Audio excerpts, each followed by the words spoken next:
대한민국의 풍부한 국방 소식을 모아놓은 국방탐구 생활입니다. 구독, 좋아요, 알림 설정에 깊이 감사드립니다. 한국항공우주가 KF-21 양산을 앞두고 회사채 수요 예측에서 2조 원이 넘는 대규모 자금을 확보하며 성공적인 결과를 거두었습니다. K방산에 대한 기대감과 연초 효과가 더해진 결과로 분석됩니다. 1월 20일 투자은행 IB 업계에 따르면 한국항공우주는 이날 열린 2,500억 원 규모 회사채 수요 예측에서 총 2조 3,600억 원의 자금을 끌어모았습니다. 3년물 1,500억 원 모집에는 1조 6,600억 원, 5년물 500억 원 모집에는 7천억 원의 매수 주문이 몰렸습니다. 수요 예측의 흥행은 금리 인하로도 이어졌습니다. 회사는 민평금리 대비 3년물은 27bp, 5년물은 28bp 낮은 수준에서 목표 물량을 채우는 데 성공했습니다. 이에 따라 발행사와 주관사 측은 발행 규모를 5천억 원까지 증액하는 방안을 검토 중입니다. 발행일은 24일로 예정되어 있으며 하나증권, 신한투자증권, NH투자증권, KB증권, 삼성증권이 대표 주관을 맡았습니다. 우수한 실적도 회사채 수요 예측의 성공을 뒷받침했습니다. 한국항공우주는 항공기 연구개발, 제조, 기체 부품 생산을 주력으로 하는 항공기 전문기업으로 2024년 3분기 기준 신규 수주 3조 994억 원, 수주 잔고 22조 4천억 원을 기록하며 탄탄한 성장세를 보이고 있습니다. 또한 2050년까지 세계 7위 항공기업으로 도약하며 매출 40조 원 달성을 목표로 하는 비전도 발표한 바 있습니다. K방산에 대한 기대감도 흥행 요인으로 작용했습니다. 최근 방산기업들의 회사채가 투자자들에게 높은 인기를 끌고 있기 때문입니다. 한화에어로스페이스는 방산기업으로서 최초로 자금 시장에 진출해 총 2천억 원 규모의 회사채 발행을 위한 수요 예측에서 2조 5,100억 원의 자금을 끌어모은 바 있습니다. 한대영 증권사 관계자는 해외 시장에서 연달아 수주 잭팟을 터뜨리며 K방산 관련 호재가 방산기업들의 조달 환경을 더욱 개선시키고 있다고 평가했습니다. 한국항공우주산업카이에 따르면 KF-21 보람의 전투기의 양산 조립이 순조롭게 진행 중이라고 합니다. 양산 단계에 돌입한 KF-21 전투기는 우수한 성능과 합리적인 가격으로 세계 방산 시장에서 큰 주목을 받고 있는데요. 유럽 방산업계는 아직 전력화되지 않은 KF-21의 등장에 이미 상당한 긴장감을 느끼고 있다고 전해집니다.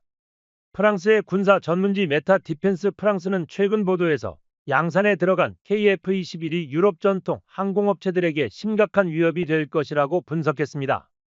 KF-21은 부분적인 스텔스 기능을 갖춘 4.5세대 전투기로 프랑스의 라팔, 유로파이터 타이푼, 미국의 F-16, F-15EX와 같은 경쟁 모델들과 비교됩니다. KF-21은 21세기에 개발된 유일한 4.5세대 전투기이며 향후 5세대의 고도 스텔스 기능과 6세대의 유무인 복합 운영까지 가능한 진화적 개발을 목표로 제작되었습니다. 이처럼 기존 경쟁 모델들이 이미 성능 한계에 도달한 것과는 달리 KF-21은 잠재적 발전 가능성을 시사하고 있습니다. 더욱 주목할 점은 이러한 첨단 기능을 갖춘 KF-21이 가격 경쟁력까지 겸비했다는 사실입니다. 업계에 따르면 초도 양산에 들어가는 개발 분담금을 제외하면 KF-21 전투기의 가격은 후속 군수 지원을 포함해 대당 약 1,000억 원 수준으로 파악되었습니다. 이는 약 1,500억 원 이상으로 알려진 라팔과 타이푼에 비해 훨씬 더 경쟁력이 우수하다는 점을 보여줍니다. 메타 디펜스 프랑스 역시 KF-21이 라팔이나 타이푼보다 가격 면에서 우위를 점하고 있다고 인정했습니다.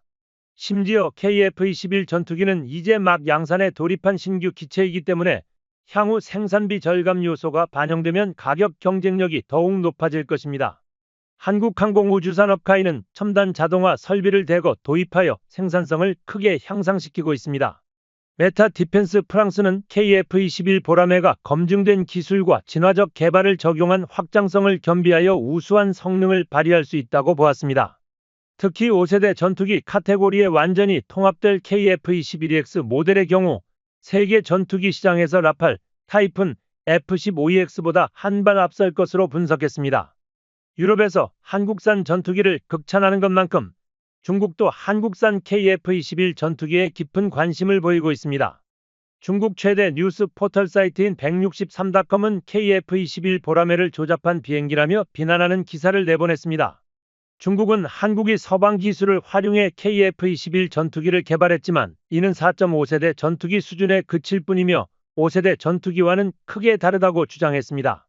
그러면서 자국에서 개발 중인 제-20 전투기를 언급하며 F-22와 F-35에 맞먹는 차세대 전투기를 서방 기술 없이 독자적으로 개발했다는 자화자찬을 내놓았습니다.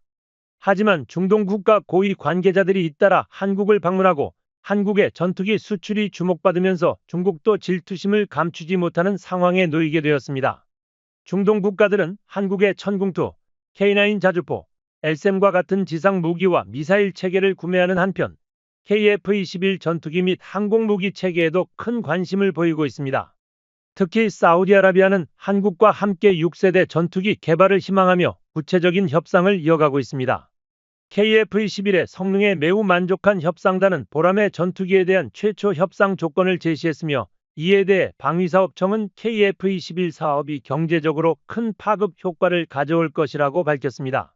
무기 경제 칼럼에 따르면 KF-21 전투기의 수출로 인해 유발될 경제 효과는 약 24조 원을 넘어설 것으로 예상되며 부품 생산 및 공장 운영 등을 통해 최소 6조 원 이상의 부가가치가 창출될 것이라고 전해졌습니다. 또한 한국이 최신형 전투기 기술을 확보함으로써 얻는 기술적 파급 효과는 약 50조 원에 이를 것이라는 분석도 나왔습니다. 이는 KF-21 전투기가 완성되면서 외국산 전투기를 더 이상 구매하지 않고 국산 전투기를 사용함으로써 절감되는 기술적 비용을 포함한 금액에 해당합니다. 폴란드와 사우디아라비아에 대한 추가 수출이 이익을 더욱 확대할 것으로 기대되고 있습니다. 한국항공우주산업은 사업 시작 이후 작년까지 본사와 1차 협력업체에서 약 1만 2천 명의 고용을 창출하는 데 성공했습니다. 방위사업청 전투기사업단장은 KF-21 사업이 완료되면 약 12만 명의 취업 유발 효과가 있을 것으로 전망했으며 폴란드와 사우디아라비아는 물론 현재 협의 중인 아랍에미리트까지 수출 생산 라인이 가동되면 최대 45배에 달하는 대규모 인력 고용 효과가 예상된다고 밝혔습니다. 대한민국 방위사업청은 KF-21 전투기의 최종 개발이 완료되면 최소 400대에서 최대 500대 이상의 해외 수출 잠재력이 있을 것으로 내다보고 있습니다.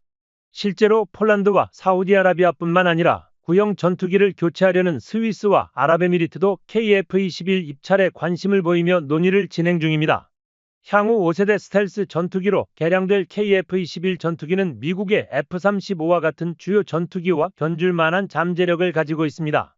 특히 군용 항공기 수출 시장에서 KF-21은 4.5세대 전투기라는 독창적인 포지션을 차지하며 높은 성능과 탁월한 가성비를 겸비하고 있습니다.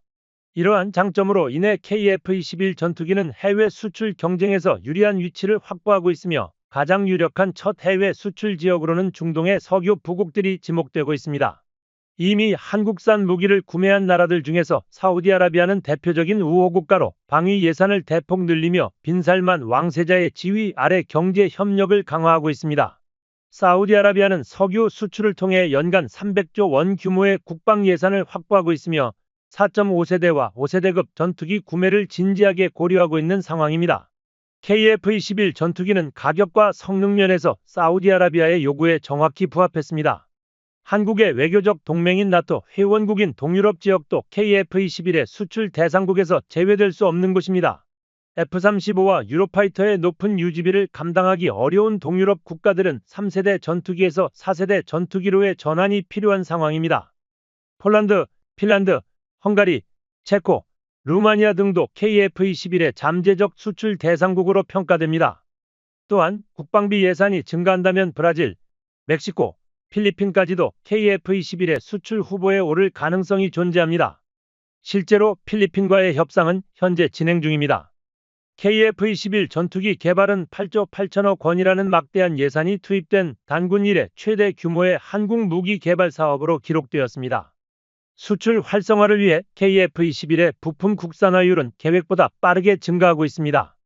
현재 70%를 넘긴 부품 국산화율이 더욱 높아질수록 생산 단가는 낮아질 전망입니다. 전투기의 핵심인 터보팬 엔진은 한화에어로스페이스가 제너럴 일렉트릭사의 엔진을 면허 생산하고 있지만 독자적인 국산 엔진 개발이 필수적인 과제로 남아 있습니다. 이를 위해 한화와 두산 에너빌리티가 협력하여 국산화에 박차를 가하고 있습니다.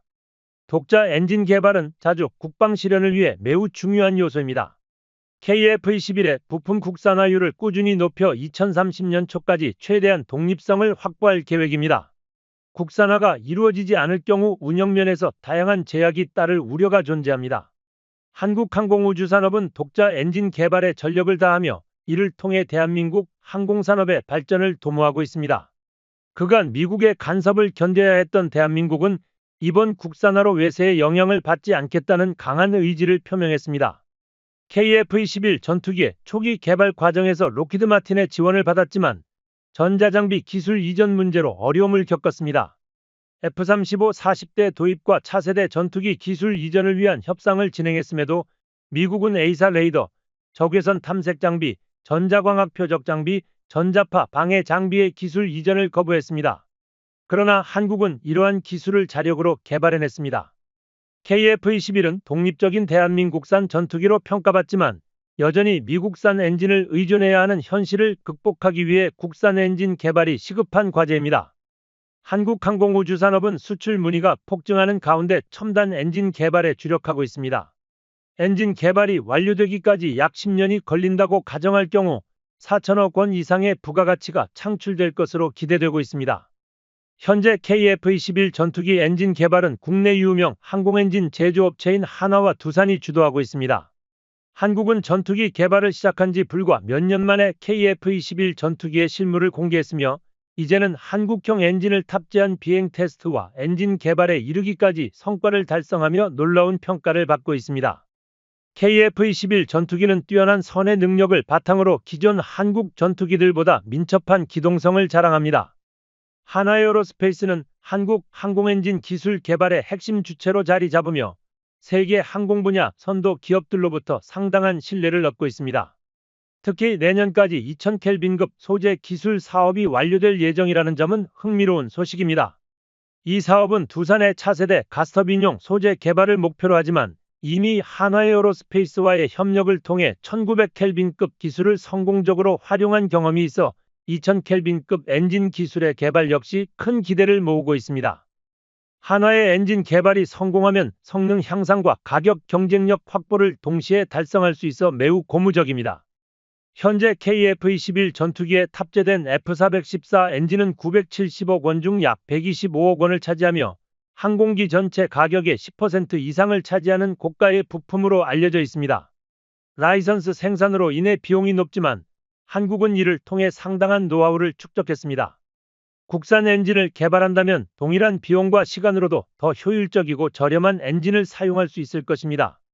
공개된 기술로 인해 전 세계가 대한민국 엔진 기술에 관심을 기울이고 있습니다. 하지만 한화에어로스페이스가 가장 우려했던 부분은 바로 시험평가였습니다. 이러한 기술을 활용한 엔진을 개발하려면 설계, 제작, 안전성 등 모든 단계에서 하나씩 입증해야 하는 과정을 거쳐야 합니다. 이를 위해 필요한 시험평가 인프라는 막대한 예산이 소요되며 개별 기업이 독자적으로 구축하기엔 사실상 불가능에 가깝습니다. 이때 필요한 것은 다른 기업과의 협력 또는 국가적 지원입니다. 다행히도 한화는 이 두 가지를 모두 확보할 수 있었습니다. 같은 날 두산 에너빌리티가 정확히 같은 분야의 도전장을 내밀었습니다. 두산은 한화의 고민을 해결할 수 있는 기술적 역량을 갖추고 있었으며 설계 과정에 직접 참여하며 한화보다도 자신감 있는 모습을 보여주었습니다. 두산의 독특한 기술적 배경이 이를 가능하게 했습니다. 일반적으로 국가들은 항공엔진 기술을 먼저 개발한 뒤 발전용 엔진 터빈으로 확장하지만 두산은 발전용 엔진 터빈을 독자적으로 개발한 세계 5번째 기업으로 이 기술을 항공엔진의 역으로 적용하려는 계획을 세우고 있습니다. 항공엔진의 목표는 무게 대비 추력을 극대화하는 것인 반면 발전용 엔진의 목표는 연료 효율을 극대화하는 것입니다. 두산의 엔진은 이미 연료 효율 면에서 뛰어난 성능을 자랑합니다. 물론 이 기술을 항공엔진에 적용하는 과정이 쉽지는 않겠지만 두산은 초고압 터빈을 1만 시간 가까이 운용한 경험을 강점으로 내세우며 자신감을 보였습니다. 또한 한화가 고민하던 초내열성 소재 문제 역시 두산은 이미 1700도까지 견딜 수 있는 소재를 보유하고 있다고 밝혔습니다. 두산은 지난 10년간 발전 엔진 터빈을 통해 막대한 양의 소재 데이터를 확보했으며 이를 활용해 새로운 합금강 개발에 집중하고 있습니다. 한화와 마찬가지로 최신 기술을 적극적으로 도입하며 이제 남은 것은 이를 항공용으로 변환하는 작업뿐입니다. 두사는 원래 이 기술을 발전소에 적용했으며 방산 분야에서는 함정용으로 활용할 계획이었습니다.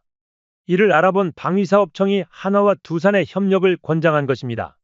한화에어로스페이스는 항공 분야에서 축적한 풍부한 경험을 바탕으로 두산의 기술을 항공 분야에 적용하는 데 핵심적인 역할을 수행할 수 있습니다. 두산은 한화가 새롭게 도전하는 항공 분야에서 지원하며 서로 협력해 시너지를 발휘할 수 있는 관계를 형성하고 있습니다. 방위사업청은 두 기업의 협업에 발맞춰 엔진 시험평가 시설을 준비하고 있습니다. 한국이 엔진 성능을 공개하자마자 양산 가격 하락과 더불어 해외에서 큰 관심을 받았습니다. 성능은 향상되었고 가격은 더욱 경쟁력을 갖추었기 때문입니다. 튀르키예는 한국을 따라잡기 위해 20종에 이르는 엔진 개발 프로젝트에 착수한 상황입니다.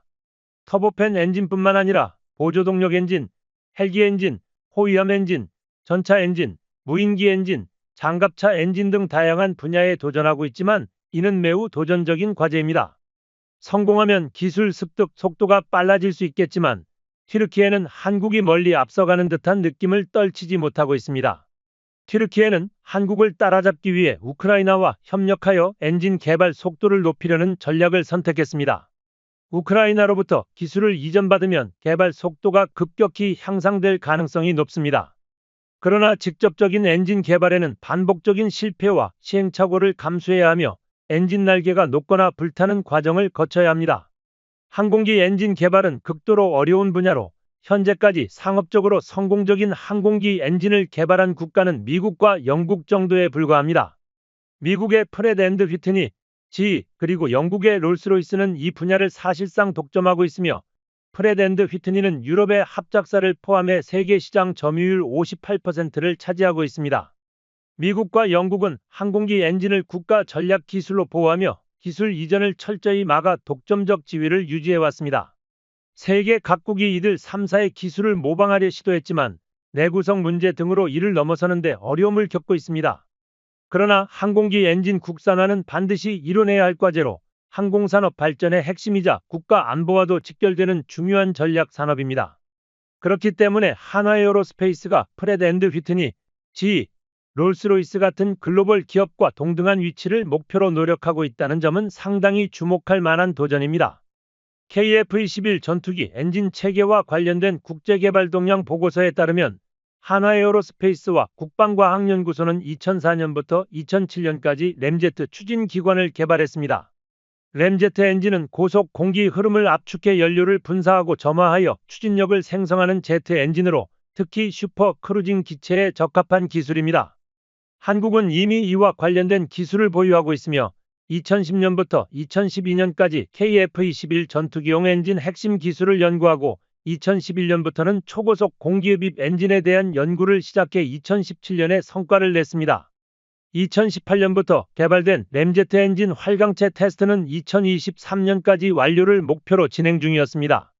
국방과학연구소와 한화에어로는 엔진 국산화를 위한 기술 이전 동의를 확보하고 추진력 및 안정성 강화를 위한 계획을 수립했습니다.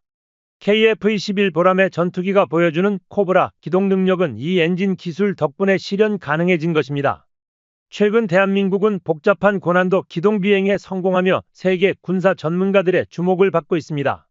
현재 수준 높은 엔진 기술에 추가 연구를 더해 3만 파운드급 출력을 목표로 한 엔진 개발이 진행 중입니다.